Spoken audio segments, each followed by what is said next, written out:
കണ്ടൂടെ ഇല്ലെന്ന്. അയാൾ അമേരിക്കയിലെ കൊടുങ്ങല്ലൂർ ഭരണിക്കാണ് ജനിച്ചതെന്ന് തോന്നുന്നു. ഇതൊരു പുളിച്ച തെറിയാടാ. ശരിയാ, ഈസ്റ്റിട്ട് കുളിപ്പിച്ച തെറി.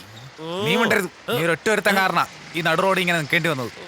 പെറ്റി അടിച്ചാൽ തീരുന്ന സംഗതിയായിരുന്നു അത്. ടോണി, നീ പറഞ്ഞല്ലേ ഉരുളക്ക് പേര് വല്ല മറുപടി കൊടുക്കണമെന്ന്. പോലീസുകാരനോടൊപ്പട്ട ഉരുളക്ക് ഉപ്പേരിയായിട്ടില്ലെന്നത്. കർത്താവേ, എന്റെ ലേഡീസ് ഫാൻസ് കണ്ട എന്ത് വിചാരിക്കും?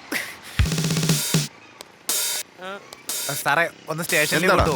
ഇതേ കണക്കിന് അവിടെ ചെന്ന് ഒറ്റക്കാരിൽ എത്ര നേരമാണോ വെച്ചാൽ നിന്നേരാ. പക്ഷെ ഇവിടെ നിന്നാ എന്റെ ഫാൻസ് കണ്ടാ മോശം. അങ്ങനെയാണ്. എന്നാ നീ ഇവിടെ തന്നെ നിന്നാ മതി. എടാ, ഈ നിൽപ്പ് നിൽക്കുമ്പോ നിനക്ക് വല്ല ഓർമ്മ വരുന്നുണ്ടോടാ? ഇല്ല, എനിക്ക് പലതും ഓർമ്മ വരുന്നുണ്ട്. നിനക്ക് തോന്നും, എന്റെ പ്രായം അതാണല്ലോ.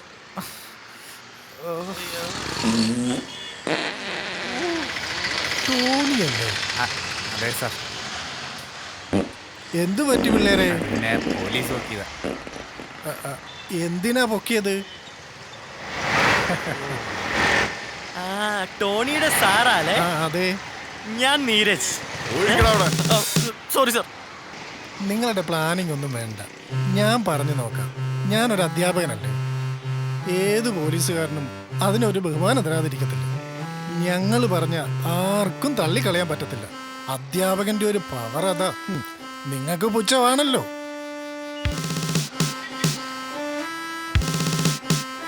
സാറേ, ആ നിൽക്കുന്നവർ എന്റെ പിള്ളേരാ. അവരെ ഒന്ന് വിടണം സർ. അതുവരാൻ താനാരാ? ഞാൻ അവരുടെ മാഷാണ് സർ. 1ാം ക്ലാസ്സിലെ പിള്ളേരെ തറാപറ പഠിപ്പിച്ച മാഷല്ലേ നീയൊക്കെ? ഇത്രയൊക്കെ ബഹുമാനേ തരാൻ പറ്റുള്ളൂ. പോയിക്കോ. ഒരുത്തം കെട്ടവന്മാര് ഒന്നാണ് കേട്ടോ. അമല, നീ ഇല്ലാതെ ഞാനില്ല അമല. ഇങ്ങനെ ആയിരിക്കുമല്ലേ ഒരു സിനിമാ നടന്റെ ജനനം. ഒന്ന് കാണട്ടെ. നീ ഇല്ലാതെ ഞാൻ ജീവിക്കില്ല അമല. ഈ സീൻ നമുക്ക് ക്ലോസപ്പിൽ എടുക്കണം. ഡയറക്ടർ ഞാനാ. ഞാൻ തീരുമാനിക്കും ക്ലോസപ്പ് വേണോ, വൈറ്റ് ഷോട്ട് വേണോ, മിഡ് വേണോ ഒക്കെ. എടുക്കടാ, രാജേഷിനോട് പറഞ്ഞ ഒക്കെ എഡിറ്റ് ചെയ്ത് കളയും. നല്ല ബെസ്റ്റ് ആക്ടിങ്. വാത്സല്യത്തിലെ മമ്മൂട്ടിയായിട്ട് ചിമ്പു അഭിനയിച്ച മാതിരിയുണ്ട്.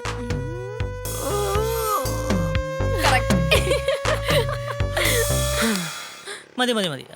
തന്റെ പേരെന്താന്ന് പറഞ്ഞേ? വിക്കി അല്ല, ആനന്ദ്. ആനന്ദ്, വളരെ നന്നായിട്ടുണ്ട്. തന്നെ നായകനൊക്കെ ആക്കാം. പക്ഷെ ഒരു പ്രശ്നമുണ്ട്. ഇതിന്റെ പ്രൊഡ്യൂസർ നായകനാകാൻ വേണ്ടിയിട്ടാണ് കാശ് മുടക്കുന്നത്.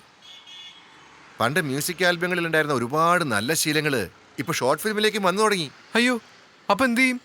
പക്ഷെ ഞങ്ങൾ ഉറപ്പിച്ചോട്ടോ, ഞങ്ങളുടെ നായകൻ ആനന്ദ് തന്നെ. സി മിസ്റ്റർ ആനന്ദ്, ഈ വർക്കിൽ ആനന്ദിന് കൂടുതൽ പ്രാധാന്യം നൽകാൻ ഞങ്ങൾ ഉദ്ദേശിക്കുന്നു. ഇപ്പൊ തന്നെ ആനന്ദാണ് ഇതിന്റെ റൈറ്ററും നായകനും.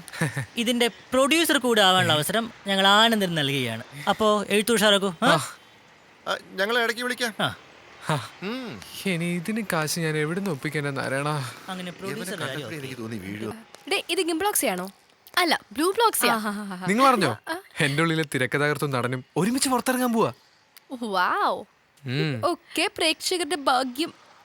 അപ്പോ ഞാൻ എഴുത്തു തുടങ്ങട്ടെ.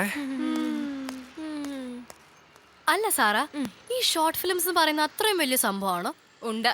നീ പോയി യൂട്യൂബിൽ കയറി ഷോർട്ട് ഫിലിംസ് ടൈപ്പ് ചെയ്ത് നോക്ക്. എന്നിട്ട് പാസ്റ്റ് 24 hours കൊടുക്കുക. മിനിമം ഒരു 10 ഷോർട്ട് ഫിലിംസ് എങ്കിലും വരും. വല്ലപ്പോഴെങ്കിലും ഒരു ഷോർട്ട് ഫിലിം നല്ലത് വന്നാലായി. ബാക്കി എല്ലാം വേസ്റ്റ് ഓഫ് ടൈം ആൻഡ് എനർജിയാ.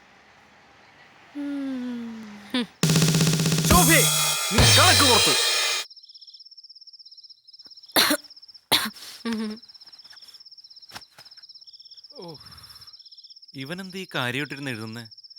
ആനന്ദേ, എന്തിനാ റോയിച്ച വെറുതെ അവനെ ഇങ്ങോട്ട് വിളിച്ചു വരുത്തുന്നത്? മണ്ടത്തരം കേൾക്കാനാണെങ്കിൽ അങ്ങോട്ട് നിന്നാലും പോരെ. പാവം, അതവിടെ ഇരുന്നോട്ടെ. ഇരുന്നോട്ടെ. ഒന്നുമില്ലെങ്കിൽ അവൻ കസേരയിലാണല്ലോ ഇരിക്കുന്നത്, അല്ലാതെ വായുവിലൊന്നുമല്ലല്ലോ. ആരാ വായുലിരുന്നേ? ദേ ഇരിക്കണു എന്റെ അപ്പന്റെ മോൻ. ഹെൽമെറ്റ് ഇല്ലാത്തതിന് പോലീസ് നോക്കി വായുവിലിരുത്തി. അവസാനം ഞാൻ ഫൈനടച്ച് ഊരി. അയ്യേ, നീ വായുലിരുന്നോ? എത്ര നേരം ഇരുന്നു?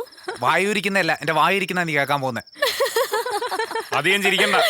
നിങ്ങളൊക്കെ എനിക്ക് നഷ്ടം മാത്രമേ തരുന്നുള്ളൂ. നിനക്കൊക്കെ വേണ്ടി എത്ര പൈസ ആവശ്യമില്ല ചെലവാക്കുന്നതെന്നറിയോ?